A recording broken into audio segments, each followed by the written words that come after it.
All right, y'all. Thanks for bearing with me there. I had to get Conn on the line. And I did.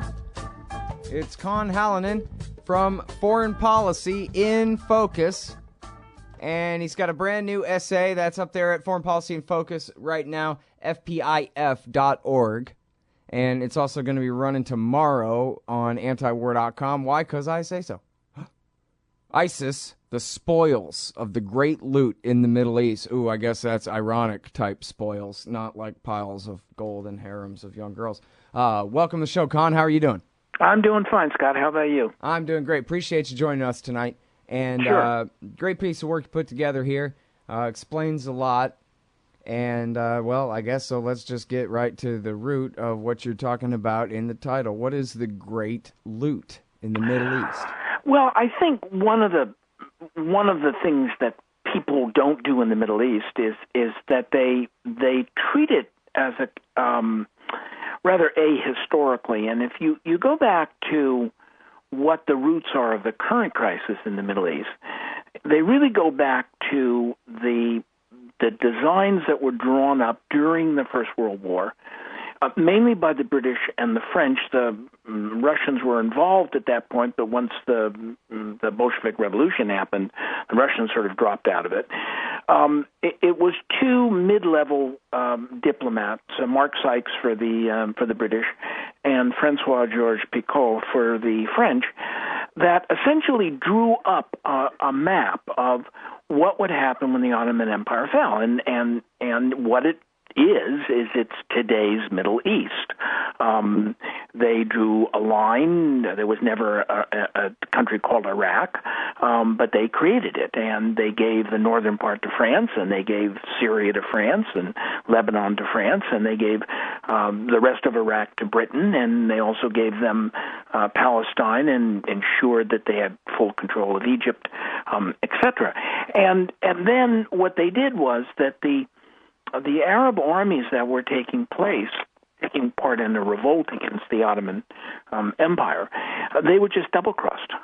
They were told that if they fought on the side of the British and the French in the First World War, that they would get the Middle East, that they would essentially be free. And instead, what was happening was what they did was that they relegated them to the Arabian Peninsula, to vast quantities of desert, and the colonial powers, Britain and France, took all of the rich part of the Middle East for themselves. And what you have right now is a kind of a collapse of that system, because suddenly there's this group that you mentioned, the Islamic State of Syria and of Iraq and the Levant, or Syria sometimes it's called, and they've sort of overthrown this agreement that was made 98 years ago. And Iraq is now three countries. It's ISIL in the north, it's the Kurds in the north east, and it's the Shiites in the south, in the center. And it's a mess, and we're responsible for it. I mean, we're responsible for it because we set it up back in 1915, and then we are materially responsible for it because of the invasion of Iraq and all of the fallout that incredible disaster visited on the region. You know, I'd always argued this, and then I had no idea until I read this Doug Bandow column the other day that. And why be surprised, right? He's the eminently quotable Winston Churchill. Even explained it perfect. And he leaves out, what happened in the Middle East here because, of course, he was the recipient of that part of it and the horror that ensued. But still, he gets it completely right. He says, check it out, it's not too long. America should have minded her, he says, its own business and stayed out of the World War. Oh, this is in 1936, before the second one. And stayed out of the World War. If you hadn't entered the war, The Allies would have made peace with Germany in the spring of 1917. Had we made peace then, there would have been no collapse in Russia, followed by communism, no breakdown in Italy, followed by fascism, and Germany would not have signed the Versailles Treaty, which has enthroned Nazism in Germany, which is one of the greatest quotes about the direct consequence of Versailles being the rise of the Nazi Party. And he could have, of course, and you handed the British Empire 1 million square miles full of people to kill and steal from and create Israel and all the rest of your headaches for the next 100 years, too. Well, they certainly did that. And the one of the things that both the French and the British did was that they looked at the Middle East and they saw an opportunity to sort of transplant a lot of their colonial strategies of divide and conquer using religion, using tribes, using ethnicity, nationalism, etc. And they essentially divided up the Middle East in such a way and favored certain groups and disfavored other groups, so that you would have these groups fighting one another.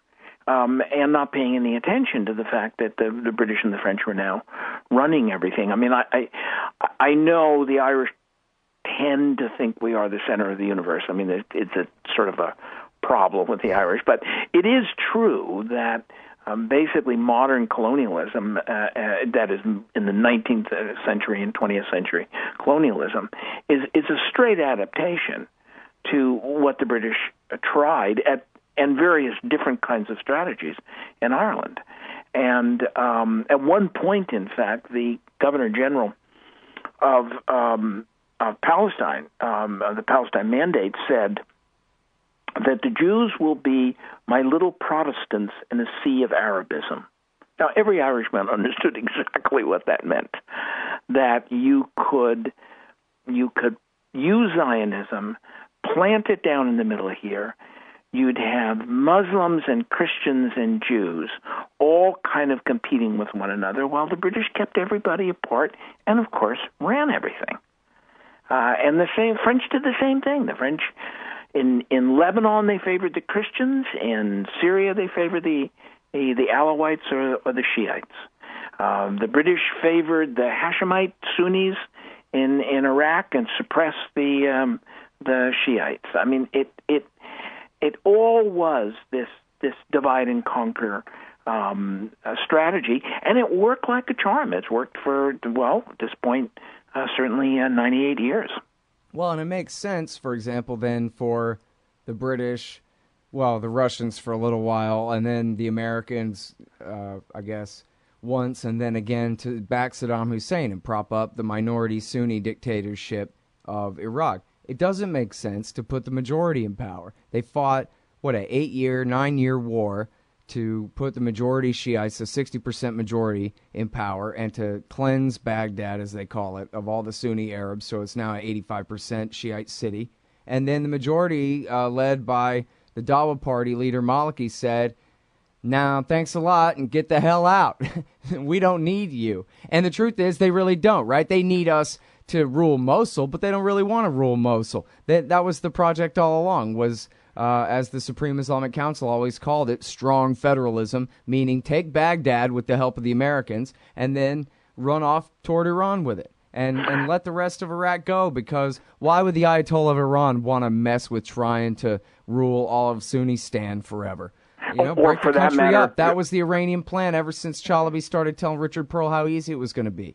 Sure, and the same thing goes for the Kurds. I mean, they recognize that that at some point in the future, some variety of a Kurdistan was going to be a reality. I mean, the Turks have accepted it now, and it's very interesting. In fact, there was just a couple of weeks ago, there was an amazing statement by a Turkish foreign minister in which he said, "Well, Kurdistan is a reality." Now, 5 years ago, the Turks were threatening to invade northern Iraq. And by the way, does that represent from some very deliberate diplomacy on the part of the Kurds that they have been preparing the ground for this by saying, hey, listen, Turkey, we have to put aside old differences because this is coming, and they've been working on it, or what's going on there? Yeah, they certainly have. Yeah. And one of the things that they have done is that they set up commercial relations with Turkey. Turkey's vulnerability, their main vulnerability, is energy. They don't really have any oil of their own. They don't really have any natural gas of their own. They get most of it from the Russians and the Iranians. And so one of the things that the Kurds did right away was that they linked their gas and oil pipelines around Kirkuk to pipelines that went into Turkey, and they gave them a deal on the gas and the oil. So if you're the Turks, there you go. You're saying, I can live with this. And there also was a loosening up, although it's still a delicate situation inside Turkey, but there was a loosening up, and is a loosening up, of the Turkish state via its own Kurdish populations. They have allowed language to be taught. They basically put in a certain element of independence for the Turkish Kurds, although, as I say, that's a kind of a mixed, that's a sort of a mixed bag right now. But at this point, the Kurds moved, very carefully, and have been and diplomatically really set themselves up so that they're really an independent entity. Are they threatened by the ISIA?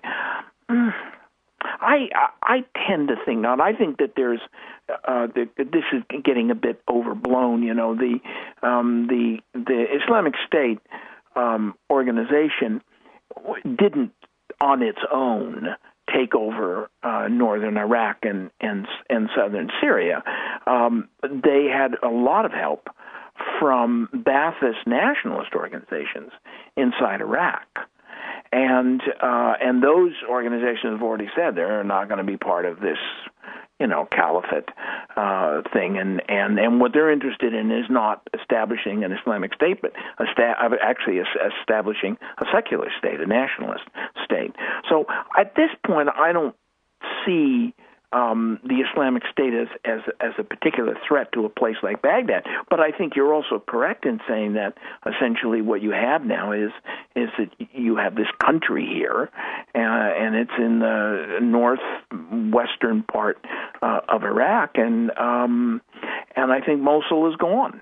I mean, I can't imagine the central government in Iraq, the Maliki government, going north and trying to root the Islamic State out of Mosul. It's just not going to happen.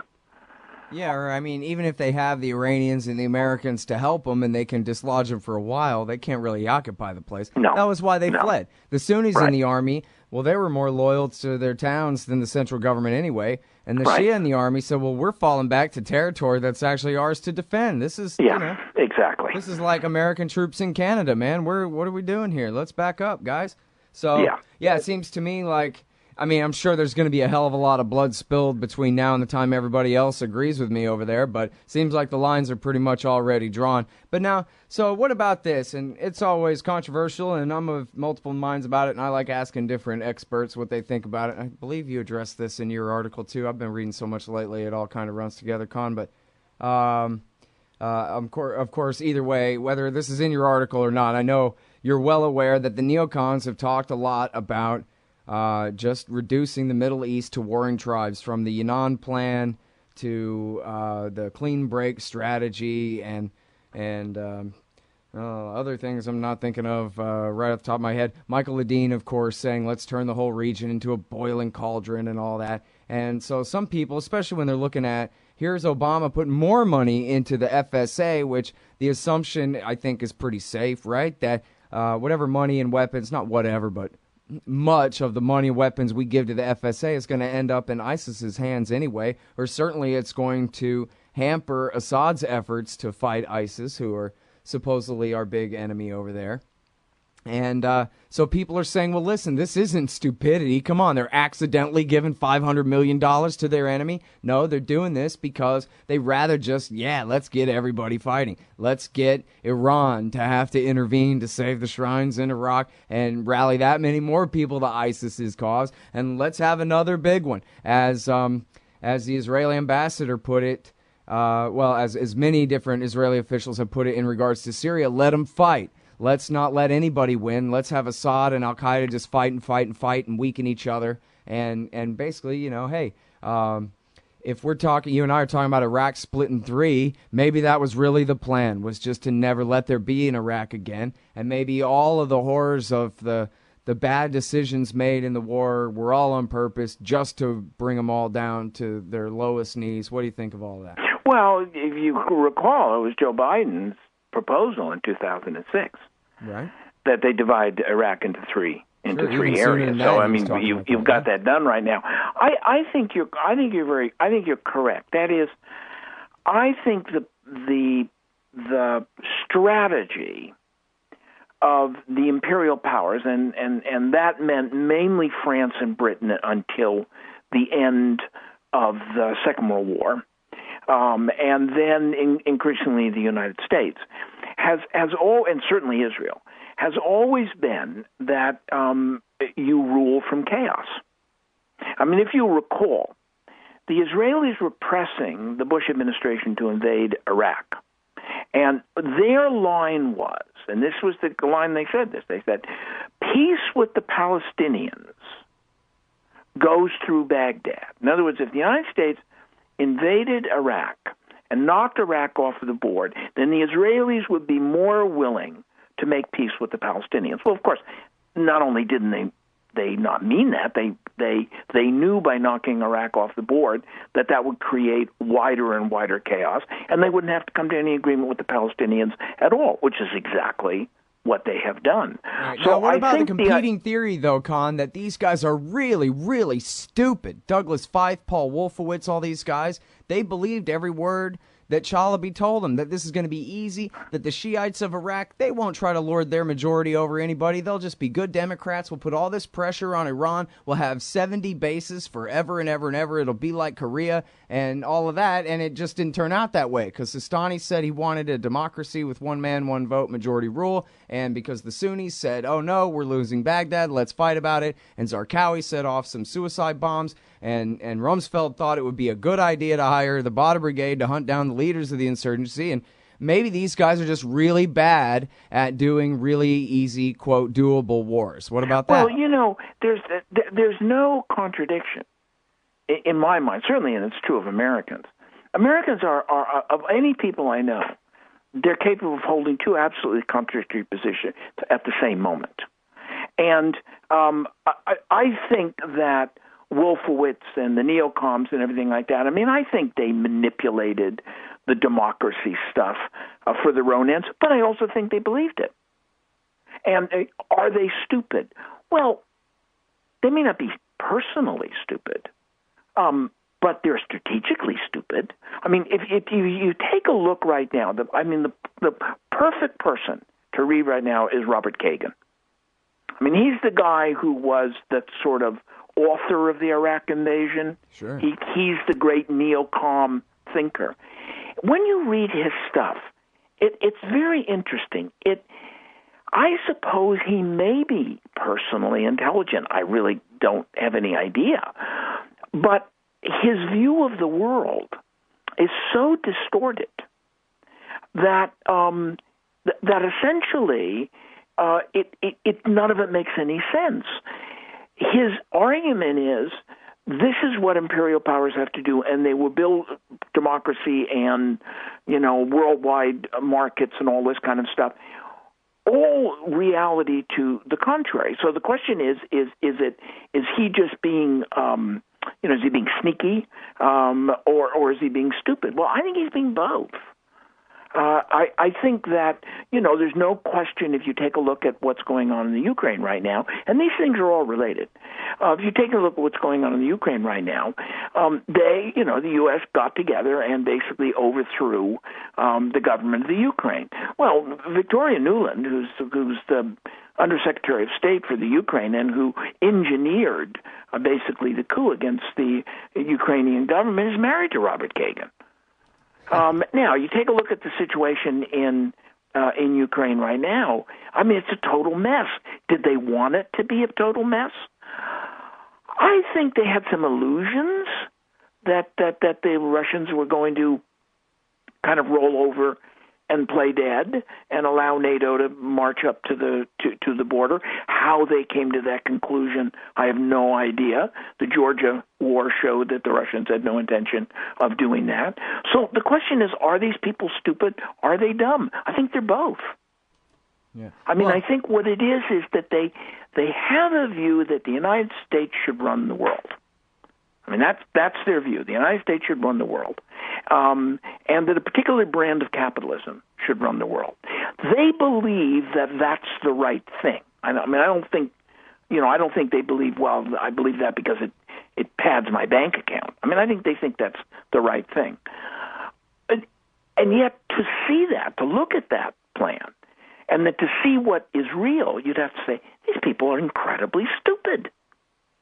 Yeah. I mean, well, one of the first books I read when I was in high school about politics was, I think it was called The Perils of Groupthink, and it was about the Cuban Missile Crisis, about the Bay of Pigs. And Bay of Pigs, yeah. A bunch of geniuses sitting around the table telling each other how smart they are. Like a bunch of truthers or whatever. Yeah, we know the real secret to the thermite or whatever crap. And then, but the more that they agree with each other, the more sure they are, and the less relevant actual information or facts or contrary narratives become to the way that they look at things. And when you look at the neocons, like Jim Loeb says, these guys all have Thanksgiving together. The Crystals and the very small number of people involved here. It's really all one big family. Yeah, I mean, there's no question. There's a huge amount of groupthink going. And when you see, there was like this, Robert Kagan comes out with a Peace and Foreign Affairs, where he basically argues, superpowers cannot retire. They have to continue to be superpowers. And suddenly everybody's talking about it. And Obama gives a speech in which he kind of implicitly argues with it. And people, and so suddenly it's sort of the chattering classes are going on and on about this article. It's very interesting to read. It's a dumb article. I mean, it really is. I mean, you're reading and you're just going, okay, maybe this guy is smart, but boy, talk about ignoring history. Yeah, no, I mean, if you go back to the big one from 1996, toward a neo-Reaganite foreign policy, that was one of these, like Mr. X has written a foreign affairs article in importance and in everyone else's thinking afterwards. Where that's a bunch of idiocy, too. It's all just like you say, just... completely myopic. And I agree with you that this question of groupthink is an important part of it. But I also think that there is a deep well of, I don't know, a deep well of imperial ambition, American exceptionalism. America is the greatest country in the world. We know what's right for everybody else. And that's a very strong current in not just in American diplomatic class and things. I mean, it's an American tradition, and in spite of the fact that it has been a disaster, like people say, well, they planned this stuff, to begin with. They didn't really plan to spend $3 trillion. Yeah. They didn't plan to do that, and they didn't plan to look at economy when this is all coded up, when you deal with all the medical problems that Afghanistan and Iraq has created, that we're going to be looking at something closer to $6 trillion, according to Stiglitz. And I don't think they planned that. I mean, I think they actually believed that if they went in there, that the Iraqi gas and oil would pay for it. I think Wolfowitz probably believed that. Was that stupid? Oh, absolutely beyond stupid. But he probably believed it. However, the way it's turned out, this utter chaos and disaster, for them to turn around and say, well, what we need is more of it. To me, it's amazing, and I tend to think that if you take a look at the polls right now, people are not going to put up with the Americans going into any major way to the Middle East. Yeah. I mean, they're just not going to do it. And if the Republicans want to attach themselves to that chariot, I'll hand them the reins and tie the horses on there. Well, they're up to 800 troops now, and Apache helicopters and armed drones, and armed drones and everything. Yeah. So it's already started in not very slow motion, really. I don't know how it can be avoided. I certainly am 1,000% against it, but just looking at it from what I'm trying to hold as an objective point of view, I can't imagine them having Osama bin Ladenistan and not carpet bombing the hell out of it within some short amount of time. Well, all you have to do is think about this. Here you have the Obama administration defending the Maliki government, which is a Shiite government, right? Shiites represent about 15% of the world's Muslim population. Right. The United States is now defending 15% of the Muslim population against 85% of the world's Muslims. Last time we were fighting for them, they were the majority we were putting in power in Iraq. Yeah, but in the larger sense, you're right. With those World War I borders faded away, all of a sudden they're the minority again, which you can see that's why ISIS thinks they're so tough, too, is, wait a minute, we're the majority in the region, not these guys. Yeah, overwhelming majority. Overwhelming majority. I mean, the only place that Shiites constitute a majority is Iran, Iraq, Azerbaijan, and Bahrain. That's it. Those are the only 4 countries in the world in which they make up a majority. Now, they make up a plurality in Lebanon. So, in other words, major consequences when America backs Iran and the Shiites in this one. Oh, yeah. And you have to have a sense of irony, too, Scott. Got to have a sense of irony. Here the United States is. We went into Iraq in order to get Iran. That was a major part of it, And here we are having to rely on the Iranians to keep our guys in power.